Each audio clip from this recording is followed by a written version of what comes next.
Greetings and salutations, guys. I'm here with my review of Your Friendly Neighborhood Spider-Man, the new Disney Plus series that is the 11th animated series starring Spider-Man. I mean, he's been in even more, but this is the 11th show that is focused on him.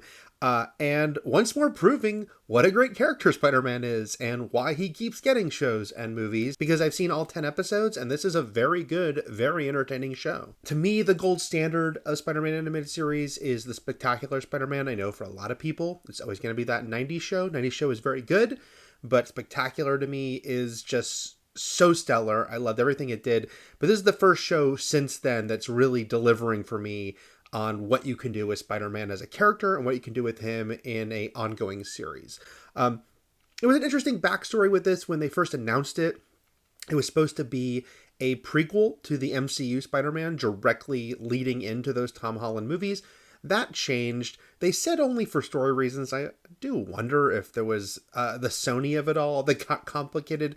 But even if that was true, I think changing it was a good idea because of the story issue, because it would have really locked them in. It would have really constricted them because there's only so many characters he could meet. There's definitely characters he couldn't meet if they were trying to lead into the MCU canon. So this really frees them up, and it is completely independent, although there's some nods to the MCU in a show that has nods to so many parts of Spider-Man's history. So yeah, this tells Spider-Man's origin again, but don't let that scare you because it does not follow the pattern that we've seen over and over again. Everything happens differently here. They're definitely kind of playing with expectations, playing with what we know about the character and how we think things are going to play out and have them play out differently. Now, I know there's always the fear, will it be too different? Will it not even feel like Spider-Man? But I think it does. I mean, I think that it remixes things, but in a way where you still feel that this is Peter Parker. This is Spider-Man that we know and love at the center of it. It's just a, dare I say, what if as far as the specifics of his life and how he got to this point of wearing this Spider-Man costume. And one big change here is that his high school friends are radically different. None of the familiar ones are around. And I think that is refreshing. Not that I don't like those characters, but I think that we've seen a lot of different versions of that. So why not mix it up? And also, I know there's always going to be people saying, but what about the comic books? What about the canon, man? He's supposed to go to school with these specific characters. But that gets switched up so much. I mean, how many people don't realize, and I'm not saying you're bad if you don't know this, but in the comic books and the core Spider-Man comic books, he didn't go to high school with Mary Jane or Harry or Gwen. None of those characters were introduced until he was in college, and yet so many versions of Spider-Man just have them with him in high school, and that's fine. It's worked great. But here he doesn't know any of those characters. Although granted, we quickly see him meet Harry. And he's going to high school with a bunch of different people that are from different parts of Marvel lore, but I think that it makes all those dynamics work. So his best friend here is Nico Minoru, who is from Runaways in the comics. But I think that they have a really fun dynamic. I really like their relationship and how they are best friends, but they're new best friends. And he's keeping a big secret from her as far as his secret identity. His crush, Pearl, was a character who was only introduced a few years ago in Marvel. But here she's a girl who's a few years older than him, but he's known her his whole life and had this big crush on her. And that allows for some sweet and funny material. And then there is one big familiar character from Spider-Man lore that he goes to high school with. That's Lonnie Lincoln, except in the comics that's Tombstone, one of his enemies. And so, of course, you're wondering how will this story with Lonnie continue. And Lonnie's a very interesting part of the show because he gets a lot of screen time. He is almost the co-lead because we really follow what he's going through, his plight, and how he is trying to help protect his brother and how that leads him down a dangerous path. And that could feel distracting or feel like, well, what is the point of all this? Except it's very well done. And I got into Lonnie's story, and I didn't feel like when they were spending time with Lonnie away from Peter, oh, get back to Peter, get back to Spider-Man. I was interested in it, not just because I wondered how it was going to intersect with Peter's life, but because I thought that this was a character worth following. And yeah, a lot of credit here has to go to showrunner Jeff Trammell and his team, because I think that they just did a really good job of the dynamic here. And, you know, I know that some people don't want to keep seeing Peter Parker in high school, and I get that. And I think there's so many great stories you can tell with an adult Peter as well. But there is something that works really well with Spider-Man in a high school setting, I always have to admit. And they capture Peter here in sort of all of his lovable awkwardness that we know so well. This feels very classic Peter Parker, and not just visually, because yes, if you look at how he is styled, this is classic Steve Ditko Peter Parker. Everything about how he looks and how he dresses, which leads me to talk about the animation, which I know is something that's become very divisive as we've seen more clips from the show, and the fact that the actual animation is pretty simple. That the movement is pretty simple, especially with background characters. Sometimes they're just static in the background, and some people have really called out the show for that. I actually think it works pretty well in the context of the series. Yes, I understand that it saves them money to do that, but I think what they're going for here, as far as, 3D animation that's supposed to evoke a 2D style, but most importantly, evoke comic book panels. It just really works as the show plays out. And yes, this is not at all the first comic book adaptation to use literal comic panels at points to come in. There's been many that have done it before, but this one really goes big on it. It really leans into that. And you really do feel that comic book sort of history of the character and that feel throughout the series. And I think that when the action scenes happen, they are nice and fluid, and I think they're dynamic, and you don't feel like, it's just, oh, there's not enough movement here, not enough's happening.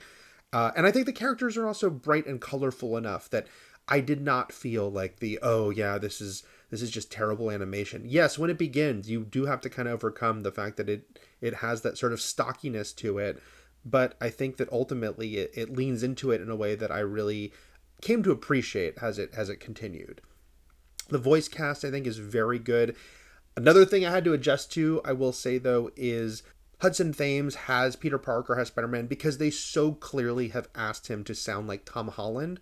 It's pretty distracting in the beginning of the series, especially because this isn't supposed to be Tom Holland Spider-Man anymore. But I did think that as the show went on, he kind of adjusts a little bit and doesn't sound so much like he's trying to sound like Tom Holland all the time.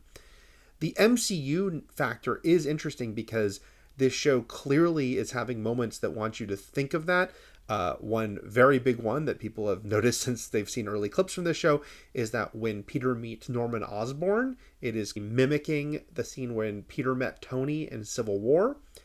But it's not overdone. There are some little things that happen throughout the show that let you know that this is kind of happening parallel to this reality's version of the Civil War story, but it's not, overwhelming. It's not like every scene is doing that. I think it's okay because it's kind of peppered in, and because the series peppers in so many references to so many parts of Spider-Man lore, and there are little call-outs and homages to other parts of Spider-Man history, the animation, the live action movies. There's all these little nods, and of course the comic books, and I think it really works.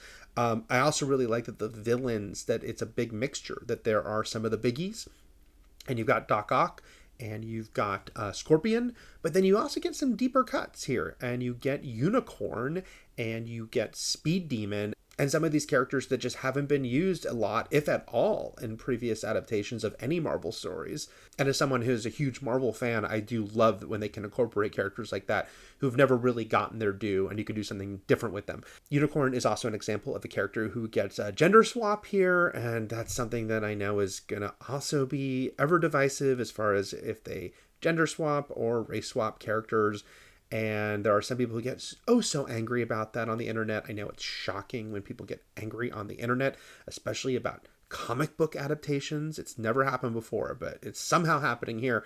And to me, it's so silly. Like, it doesn't matter with these characters. Yes, Norman Osborn and Harry Osborn are black here. This is a different version of Harry as far as he is modernized. He's kind of an influencer online. But he still has his sort of own issues as far as being the son of Norman Osborn, and the fact that he is not grown up around other kids because he's homeschooled. And Norman, voiced by Coleman Domingo, he's a great character on the show. There are some echoes of My Beloved Spectacular Spider-Man because he does have this sort of mentor role with Peter, which also involves Peter interning for Norman, and it also involves a version of Dr. Connors, which is all similar to Spectacular Spider-Man, but I'm not complaining. But yeah, look, if you look at the history of Spider-Man adaptations over the past couple decades, really, they've gender or race swapped a few characters, and it's never hurt the story. And we have to kind of go through this cycle of people complaining about nothing. Did anyone after Into the Spider-Verse say, oh my God, great movie, except it was ruined because Dr. Octopus was a woman? I mean, someone did, because people will complain about anything, but those people are dumb and we shouldn't listen to them. But yeah, voice cast, all really good. Hugh Dancy is Otto Octavius, and it's a little odd because I didn't recognize his voice because he almost sounds like he's doing Mark Hamill doing his version of Otto Octavius, and I was shocked to realize it was Hugh Dancy, especially as a huge Hannibal fan, and Charlie Cox playing Daredevil. It's interesting that he's the one and only actor who's played a character in live action who's also doing him here. Again, maybe this is all remnants of when they thought this was going to tie into the MCU somehow, but it's great to hear him here. And it's a different spin, no Spider-Man pun intended, on Daredevil we get here. But I liked where that went. And again, there's little things layered in here like Daredevil, who's not a big part of the season, but he is present, that are clearly going to continue in the future. This show has already been renewed for season 2. I believe there was talk this week that they might already be working on season 3. So we definitely know there's going to be more of this show, but I welcome it. Again, Spider-Man, one of the greatest fictional characters ever. I mean, I think he's the greatest comic book character ever, but I also just think he's just one of the greatest fictional characters ever. He is so durable, he is so endearing, and there's a reason that he is so popular. And I think that this show once more reminds you of that. And by the way, really great theme song, taking the 1960s animated show theme and using samples of it and putting a modern spin on it. I really, really enjoy that theme song. I actually got the full song this week, and I've been listening to it many, many times because I love Spider-Man. So yeah, Your Friendly Neighborhood Spider-Man, it's really entertaining, and I'm really happy that there's going to be a second season because I want to see more of this version of Spider-Man. I think that once more, this is a great adaptation of such a wonderful, wonderful character. All right, guys, if you can like and subscribe, that would be excellent, and I'll be back with more. Take care. Thanks.